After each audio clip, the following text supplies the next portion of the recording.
నిజం నిక్కరేసుకునే లోపు అబద్ధం ఫ్యాషన్ పెరేడ్ చేసేస్తుంది. అట్లాగే క్రికెట్ ప్రస్తుతం మనకేంటంటే ఒక ద్వేషం, మోడీ మీద ద్వేషం, అమిత్ షా మీద ద్వేషం.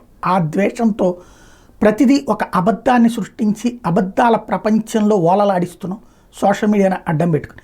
జైషా క్రికెట్ అసోసియేషన్ కార్యదర్శిగా ఉన్నాడు కాబట్టి క్రికెట్ అసోసియేషన్కి పనులే కట్టదు, అది దుర్మార్గం అన్నటువంటిది మాట్లాడుకొచ్చే మేధావులు, సోషల్ మీడియాలో పోస్టులు చేసుకొచ్చేటువంటి మేధావులు ఎక్కువైపోయారు.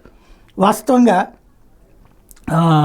ఇక్కడ లాస్ట్ దీంట్లో చూసుకుంటే కనుక ఇది 2021-22 సంవత్సరంలో 1200 కోట్ల రూపాయలు ట్యాక్స్ కట్టింది బీసీసీఐ 21-22లో.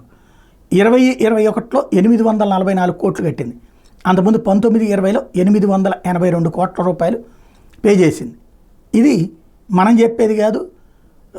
పార్లమెంట్లో ప్రశ్నోత్తరాల సందర్భంగా అడిగిన ప్రశ్నకి, రాజ్యసభలో అడిగిన ప్రశ్నకి Pankaj Chaudhary, minister of state for finance, అంటే ఆర్థిక శాఖ సహాయ మంత్రి, అధికారికంగా చెప్పినటువంటి లెక్క. కాబట్టి పన్నులు ఎగ్గొట్టడం అన్నటువంటిది అక్కడ జరగట్లేదు. కాకపోతే మన ప్రచారం మన ఇష్టం.